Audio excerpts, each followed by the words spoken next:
A kú déédé àsìkò yìí, kókó inú ìwé ìròyìn la mú wá fún yín láti inú àwọn ìwé ìròyìn ilẹ̀ Nàìjíríà. Orúkọ tèmi ni Ọmágbémisọ́lá Ọmọlọ́gọ̀mádẹ àìjẹran ẹdán. Ẹgbẹ́ àwọn olùkọ́ ifásitì ASUU ti fún ìjọba àpapọ̀ ní gbèdéke ọjọ́ 14 láti fi tètè fìdí múlẹ̀ ètò owó oṣù tuntun fún àwọn olùkọ́ ifásitì jákèjádò orílẹ̀-èdè. Ààrẹ ẹgbẹ́ ASUU Ọ̀jọ̀gbọ́n Christopher Piruna ni ó ṣe àfihàn yìí lánàá níbi ìdánilẹ́kọ̀ọ́ ìta gbangba tí ó wáyé ní ifásitì Seydou Zungur Wuli Campus ìpínlẹ̀ Bauchi. Àdéhùn lórí owó oṣù tuntun yìí ni wọ́n fi ẹnu kò lé lórí nínú oṣù kejìlá ọdún 2025 tí wọ́n sì ní sísan rẹ̀ yóò bẹ̀rẹ̀ nínú oṣù kínní ọdún 2026. Piruna ṣàlàyé wípé gbèdéke yìí bẹ̀rẹ̀ lánàá bí ó ti ní ìjọba àpapọ̀ gbọ́dọ̀ tètè gbé ìgbésẹ̀ kí wọ́n bẹ̀rẹ̀ owó yìí ní sísan lábẹ́ ètò tuntun tí wọ́n ti jọ bu ọwọ́ lù lẹ́yìn ìdúnàdúrà ọlọ́jọ́ pípẹ́. Piruna kérora lórí bí ìjọba ṣe ń fi gbogbo ìgbà kọ̀ àti tẹ̀lé àdéhùn àtẹ̀yìnwá tí ó ń yọrí sí gbọ́nmisí omi òtó àti ìyanṣẹ́lódì. Ẹ̀kúnrẹ́rẹ́ ìròyìn wà lórí ìlà ayélujára Channels. Lánàá ni gómìnà ìpínlẹ̀ Anambra Ọ̀jọ̀gbọ́n Chukwuma Soludo ṣe àbẹ̀wò àìròtẹ́lẹ̀ sí Secretariat Jeremy Udojì níbi tí ọ́fíìsì àwọn òṣìṣẹ́ ìpínlẹ̀ wà. Soludo tí ó dé láàrin aago 10 òwúrọ̀ pàṣẹ kí wọ́n ti ẹnu ọ̀nà àbáwọlé pa láti dènà àwọn tí wọ́n pẹ́ dé ibiṣẹ́ láti má ní àǹfààní àti wọlé. Lẹ́yìn tí ó yẹ gbogbo àyíká wò ni ó pe àkíyèsí èròǹgbà rẹ̀ fún àtúpalẹ̀ tó lápẹẹrẹ láàrin àwọn òṣìṣẹ́ ìpínlẹ̀ Anambra. Lẹ́yìn èyí ni ó ṣe àgbéyẹ̀wò ìhùwàsí àwọn òṣìṣẹ́ pàápàá jùlọ ìhà tí wọ́n kọ sí iṣẹ́ wọn lápapọ̀. Soludo ṣe àbẹ̀wò sí ọ̀pọ̀lọpọ̀ ministry àti department láàrin ọgbà Secretariat bí ó ti ń ka àwọn òṣìṣẹ́ tó wà lórí ìjókòó. Lákòókò tí ó ṣe àbẹ̀wò ni ó mọ iye àwọn tí kò sí lẹ́nu iṣẹ́.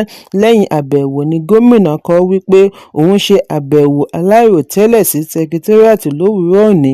Inú òun kò dùn láti rí wípé àwọn òṣìṣẹ́ kan ò tíì dé ibi iṣẹ́ títí di aago 10 òwúrọ̀, ṣùgbọ́n òun gbọ́dọ̀ gbóríyìn fún àwọn òṣìṣẹ́ tí wọ́n mú iṣẹ́ wọn lọ́kùnkúndùn nítorí èyí ni igi lẹ́yìn ọgbà iṣẹ́ ìjọba kí wọ́n tẹ̀síwájú.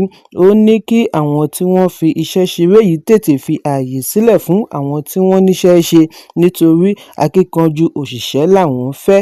Ẹ̀kúnrẹ́rẹ́ ìròyìn wà nínú ìwé ìròyìn Daily Post tó jáde lónìí.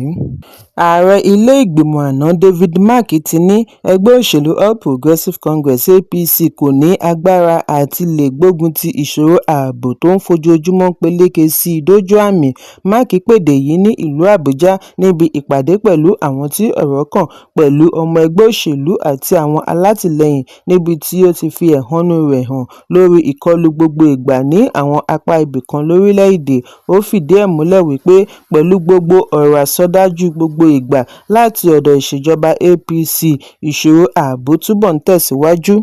Mark ní àwọn gbọ́dọ̀ sọ òtítọ́ ọ̀rọ̀. Ìjọba tó wà lóde kò ṣe àfihàn wípé àwọn kájú ẹ̀ àti gbógun ti ìṣòro ààbò. Ààrẹ ilé ìgbìmọ̀ àná tẹnumọ́ wípé ìdáàbòbò ẹ̀mí àti dúkìá jẹ́ ojúṣe àkọ́kọ́ gbogbo ìjọba. Ẹni bá kùnà lórí èyí kò lè rí ìfọkàntẹ̀ láti ọ̀dọ̀ ará ìlú nítorí ọmọ Nàìjíríà lẹ́tọ̀ọ́ sí ìjọba tí ó lè fi ọkàn wọn balẹ̀ lórí ààbò kí ìgbẹ́kẹ̀lé wọn lè túbọ̀ rú gẹ́gẹ́ sí i. Ẹ̀kúnrẹ́rẹ́ ìròyìn wà nínú ìwé ìròyìn Daily Post tó jáde lónìí.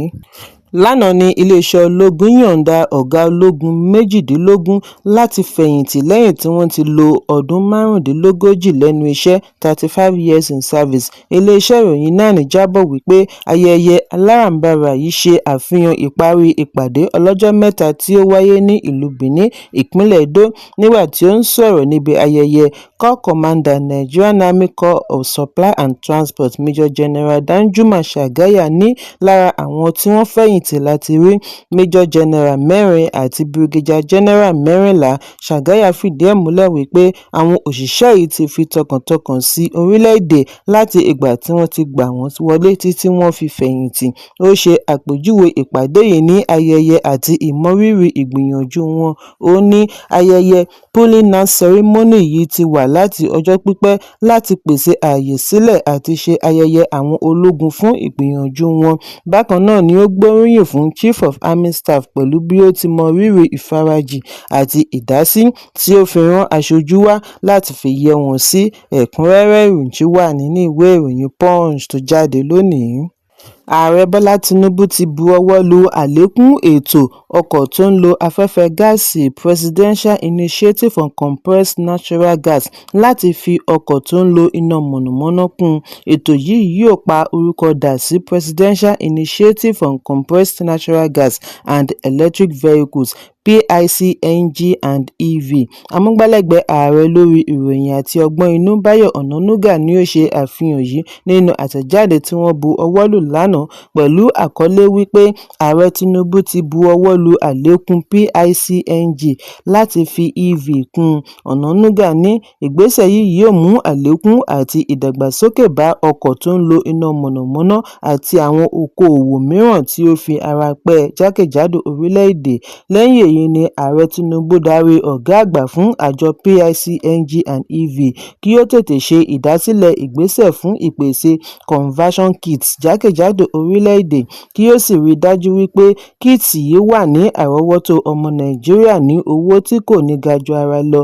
Ẹ̀kúnrẹ́rẹ́ ìròyìn wà nínú ìwé ìròyìn Punch tó jáde lónìí.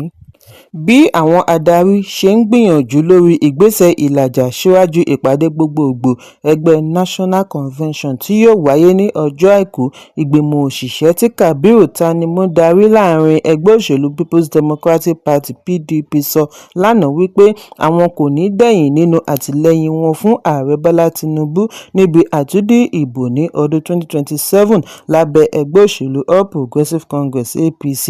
Àtìlẹ́yìn fún ààrẹ Tinubu jẹ́ ọ̀kan gbòógì ẹ̀sùn tó ń pín ẹgbẹ́ PDP sí méjì bí apá kan ẹgbẹ́ tí mínísítà ìlú Àbújá Nyesom Wike ṣe àtìlẹ́yìn àtúndì ìbò ààrẹ Tinubu ní apá kejì ẹgbẹ́ tí Turaki ń darí pẹ̀lú àtìlẹ́yìn gómìnà ìpínlẹ̀ Ọ̀yọ́ Ṣèyí Mákindé ń tako èyí. Ìpàdé ọjọ́ 29 oṣù kẹta tí ìgbìmọ̀ adelé ń ṣètò rẹ̀ lọ́wọ́ ni ó ní àtìlẹ́yìn Wike. Ìpinnu ẹgbẹ́ Turaki ń wáyé láàrin bí àwọn àgbààgbà ẹgbẹ́ àti àwọn tí ọ̀rọ̀ kàn láàrin ẹgbẹ́ PDP níbi tí a ti rí olóyè Ọlábọ̀dé George àti ààrẹ ilé ìgbìmọ̀ àná Dr. Bukola Saraki ṣe sọ lánàá wípé àwọn kò ní dẹ̀yìn nínú ìgbésẹ̀ wọn àti parí ìjà reconciliation bí wọ́n ti ní ohun tí ó bá gbà làwọn á fún un láti rí wípé ẹgbẹ́ wọn rí ipò dìmú níbi ìdìbò ọdún 2027. Bákan náà ni àwọn adarí àgbààgbà àti àwọn tí ọ̀rọ̀ kàn láàrin ẹgbẹ́ PDP ní ìpínlẹ̀ Kwara náà ní àwọn yóò kópa nínú convention tí yóò wáyé ní ìlú Àbújá lópin ọ̀sẹ̀. Níbi ìfọ̀rọ̀wánilẹ́nuwò orí afẹ́fẹ́ live interview ní akọ̀wé apá kan ẹgbẹ́ ìní Obong ti tẹnumọ́ wípé kò lẹ́tọ̀ọ́ fún ẹgbẹ́ PDP tí ó jẹ́ ẹgbẹ́ alátakò láti máa ṣe àtìlẹ́yìn fún ẹni tí ẹgbẹ́ mìíràn fà kalẹ̀. Èyí kò tọ̀nà rárá, kò lè wáyé. Obong ṣe àfihàn wípé ìgbésẹ̀ ìlàjà tó ń lọ lọ́wọ́ ni wọ́n gbà lérò láti fi yanjú gbogbo rògbòdìyàn adarí kí èyí sì yọrí sí jíjọ̀wọ́ gbogbo ẹ̀sùn tí wọ́n ti pè sílé ẹjọ́.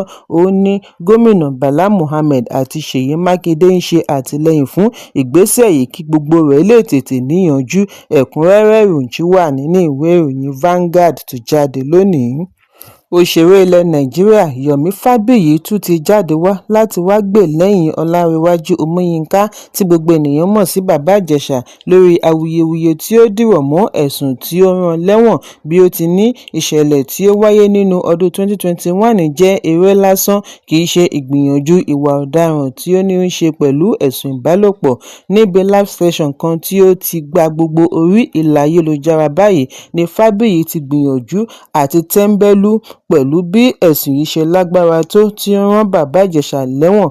Fabiyi sọ̀rọ̀ pẹ̀lú èdè Yorùbá wípé Bàbá Ìjẹ̀ṣà kò ní lọ́kàn àti ní ìbálòpọ̀ pẹ̀lú ọmọdébìnrin yìí, ó kàn fẹ́ bá a ṣeré lásán kí ó sì fọwọ́ pa á lọ́yàn kí àwọn onílé tó dé. Ẹ̀sùn tí ó kọ́kọ́ mì ẹ̀ka eré ní ọdún 2021 ló ní ṣe pẹ̀lú ẹ̀sùn ìbálòpọ̀ pẹ̀lú ọmọ ọdún 14, ọmọ àgbàtọ́ adẹ́rìn-ín-pòṣónú Dámilọ́lá Adékọ̀yà tí gbogbo ènìyàn mọ̀ sí Princess. CCTV ṣe àkàálẹ̀ fọ́nrán yìí tí ó pèsè ẹ̀rí tí ẹ̀sùn yìí fi yọrí sí ilé-ẹjọ́. Nínú oṣù keje ọdún 2022 ní ilé-ẹjọ́ gíga tó fìkàlẹ̀ sí ìlú Ìkẹjà, ìpínlẹ̀ Èkó dá ẹ̀wọ̀n ọdún 5 àti 3 fún Bàbá Ìjẹ̀ṣà kí ó lò wọ́n papọ̀ lórí ẹ̀sùn àṣemáṣe pẹ̀lú ọmọdé sexual assault and indecent treatment of a child.